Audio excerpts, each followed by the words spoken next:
Welcome to Dexters classes. मैं जसबी। आज के वीडियो में हम डिस्कस करेंगे आसियान देशों का 36वां वार्षिक सम्मेलन वियतनाम में संपन्न हुआ। और ये जो सम्मेलन है फ्रेंड्स, ये हुआ इस बार का वर्चुअल सम्मेलन, क्योंकि आप सब जानते हैं फ़्लाइट्स बंद है, मार्केट बंद है, लॉकडाउन होला हो सब दुनिया भर में, तो ऐसे में फिजिकली सम्मेलन होला संभव नहीं था। इसीलिए इस बार का सम्मेलन वीडियो कॉन्फ्रेंस के माध्यम से हुआ, यानी कि वर्चुअल सम्मेलन का आयोजन किया गया 26 और 27 जून को वियतनाम में। और इस बार के सम्मेलन की जो थीम थी, क्योंकि देखिए थीम बहुत इंपॉर्टेंट बन जाती है, काफ़ी ज़्यादा कंपटीशन में इस बार का के क्वेश्चन बनते हैं थीम के ऊपर भी। तो यदि आप किसी कंपटीशन की तैयारी कर रहे हैं तो थीम याद रखना बहुत ज़रूरी है। तो इस बार का कोहेसिव एंड रिस्पॉन्सिव आसियान इस बार के इस सम्मेलन की ये थीम थी। और अध्यक्षता वियतनाम कर रहा था। क्यों वियतनाम कर रहा था? क्योंकि वियतनाम में ही ये सम्मेलन हो रहा है।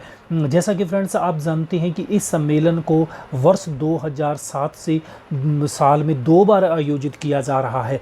तो इस प्रकार इसलिए हर वर्ष एक बार जून में और दूसरा अक्टूबर या नवंबर में इस सम्मेलन का आयोजन किया जाता है। जैसे 32वां और 33वां सम्मेलन सिंगापुर में हुआ था जून और नवंबर में। इसी प्रकार 34वां और 35वां सम्मेलन बैंकॉक में हुआ जून में 20 से 23 जून 2019, और फिर 31 अक्टूबर से 4 नवंबर 2019 को बैंकॉक, थाईलैंड की राजधानी बैंकॉक में। और इस बार का जो 36वां सम्मेलन हुआ जून में, ये हुआ है हनोई यानी वियतनाम के शहर हनोई में। और 37वां जो सम्मेलन जब होगा नवंबर में, वो भी यहीं पर ही आयोजित किया जाएगा। यानी कि एक ही देश में दोनों सम्मेलन नवंबर और जून में आयोजित किए जाते हैं। और इस प्रकार का ये, यदि हम पहले सम्मेलन की बात करें तो पहला सम्मेलन इनका हुआ था 1976 में बाली, इंडोनेशिया में हुआ था। फिर उसके बाद में वर्ष 2007 से हर वर्ष 2 बार इनके सम्मेलन हो रहे हैं। और यदि हम इस सम्मेलन के संगठन की यदि हम बात करें, दक्षिण पूर्व एशियाई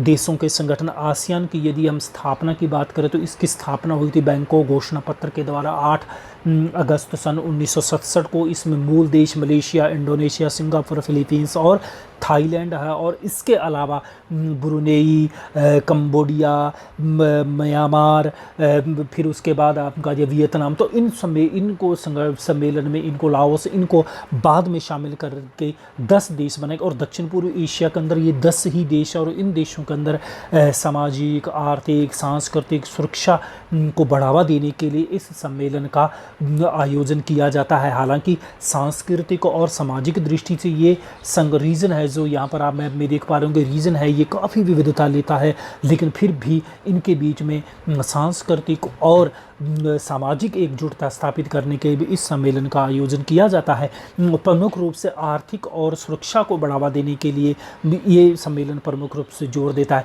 यदि हम इस रीजन की हम बात करें, भारत के साथ हम बात कर, देखिए भारत ने 92 में इस जो संगठन का अर्ध सहयोगी बना था, क्योंकि देखिए जिसको यहाँ पर आप ये कह सकते साझेदार बना था। जब भारत ने 92 में लुक ईस्ट पॉलिसी को लॉन्च किया था, तो उसके बाद भारत अर्ध सहकारी बना, फिर साझेदार बना, फिर 96 में पूर्ण सहयोगी बना, और फिर वर्ष 2002 में भारत आसियान का वार्ता साझेदार बना। क्योंकि देखिए जब जब इनका वार्षिक सम्मेलन, तभी भारत एक अलग से इन 10 के 10 देशों के साथ अपनी मीटिंग अलग से करते, जिसको आसियान +1 के नाम से जाना जाता। और ये वर्ष 2002 से लगातार भारत कर रहा है, जब जब इन देशों का अपना वार्षिक सम्मेलन होता है जून और नवंबर में।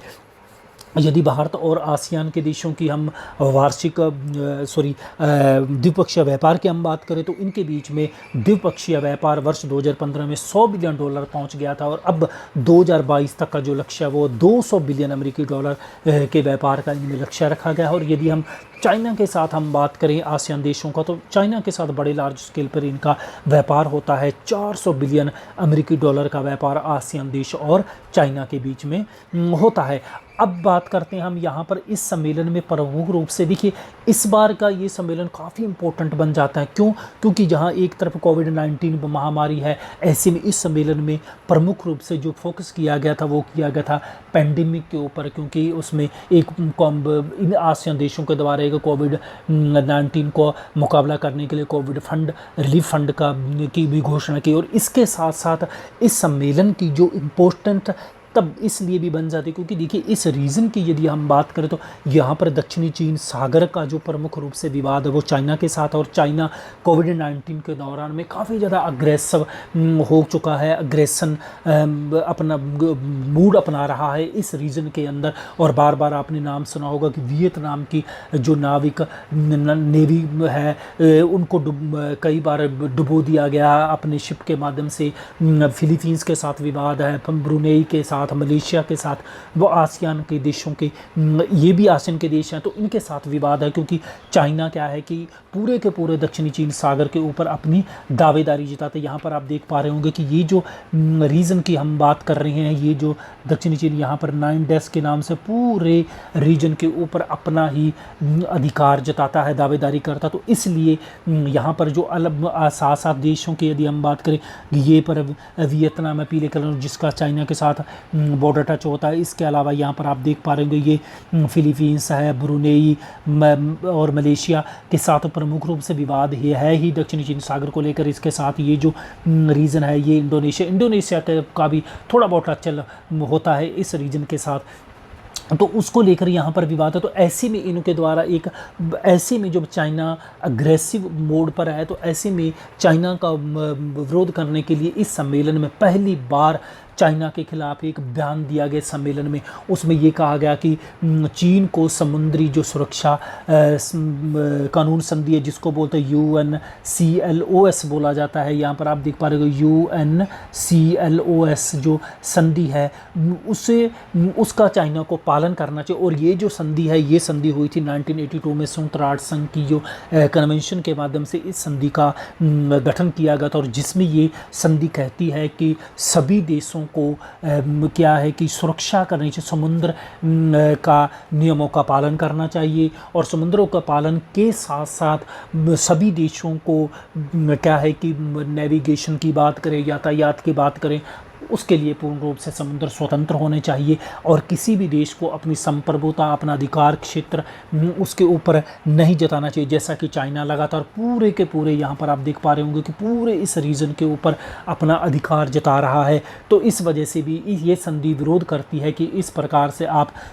पूरे समुद्र के ऊपर अपना अधिकार नहीं जता सकते। और इसके ऊपर आप जानते होंगे कि फिलीपींस और चाइना के बीच में इसके ऊपर विवाद जब बढ़ा था स्पार्टली द्वीप को लेकर, तो फिलीपींस इसको अंतर्राष्ट्रीय न्यायालय में लेकर गया था, जिसमें चाइना के खिलाफ अंतर्राष्ट्रीय न्यायालय में भी ये फैसला सुनाया गया था कि चाइना को अग्रेसिव नहीं होना चाहिए, चाइना को पूरे साउथ चाइना सी के ऊपर अधिकार नहीं जताना चाहिए। तो अब यहाँ पर आप देख रहे हो इसी सम्मेलन में जो ये डिसीजन दिया गया यानी कि बयान जारी किया गया, उसके ऊपर जो सेक्रेटरी पोम्पियो है यानी कि विदेश मंत्री है अमेरिका के, उनके द्वारा भी एक कॉन्ग्रेचुलेट किया गया है यहाँ के आसियान देशों को कि यूनाइटेड स्टेट्स वेलकम करता है आसियान देशों के लीडर्स का कि जिन्होंने दक्षिणी चीन सागर विवाद के कोई हल के लिए, रिजॉल्व के लिए अंतर्राष्ट्रीय कानून की बात कही है। और उन्होंने ये भी कहा है कि साउथ चाइना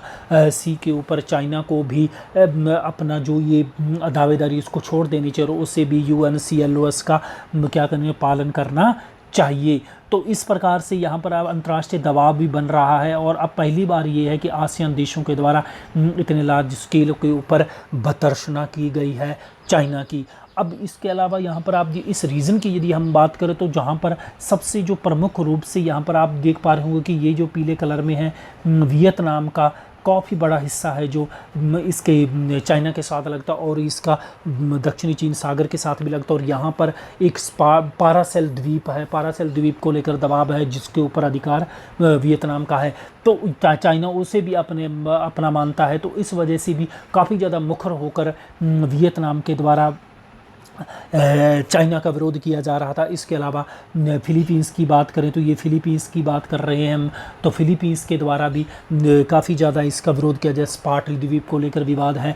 तो ये तो काफ़ी ज़्यादा बयानबाजी करते रहे हैं और लेकिन बाकी दूसरे देश हैं, चाहे मलेशिया हो, चाहे इंडोनेशिया हो, चाहे ब्रुनेई हो, तो ये देश ज़्यादा अपना मुखरता से चाइना का विरोध नहीं कर रहे थे, लेकिन अब भी इन्होंने भी खुल कर आया। हालांकि देखिए कि फिलीपींस के साथ अमेरिका की जो सैनिक संधि बनी हुई है। यहाँ पर मिलिट्री काफ़ी ज़्यादा डिप्लॉय है चाइना इसमें, फिलीपींस में अमेरिका की, और वियतनाम में भी काफ़ी ज़्यादा अब अग्रेसिव हो रहा है। और वियतनाम भारत को भी लगातार कह रहा है कि उन्हें ब्रह्मोस मिसाइल दी जाए, और भारत को भी मुझे लगता है कि ब्रह्मोस मिसाइल वियतनाम को दे देनी चाहिए। और अब यहाँ पर बात कर रहे हैं कि इस रीजन की यदि हम बात करें तो इसके अलावा ताइवान की बात करो, ताइवान में भी लेकर भी विवाद है। यहाँ प्राटास द्वीप को लेकर ताइवान और चाइना के बीच में विरोध है, और चाइना लगातार प्राटास द्वीप है जो ताइवान का, उसे हथियाने की कोशिश कर रहा है। इसके अलावा चाइना ने यहाँ पर काफ़ी ज़्यादा कृत्रिम द्वीप बनाकर वहाँ पर मिलिट्री बेस डेवलप कर दिए हैं। तो अब उम्मीद है कि यहाँ पर वियतनाम के साथ साथ मलेशिया, ब्रुनेई भी अब खुलकर सामने आएंगे, और जिस प्रकार से इन देशों की अधिकार क्षेत्र का अब जब चाइना के द्वारा अतिक्रमण किया जा रहा है, उसको आने वाले समय में ये सभी देश मिलकर एकजुटता से उसका विरोध करेंगे। तो फ्रेंड्स, यहाँ पर ये था हमारा आज का एनालिसिस इस 36वें सम्मेलन के ऊपर। वीडियो कैसा लगा अपना कमेंट बॉक्स में अवश्य बताइएगा। अब मिलता हूँ इसी प्रकार और वीडियो के साथ। वीडियो सुनने के लिए बहुत बहुत धन्यवाद।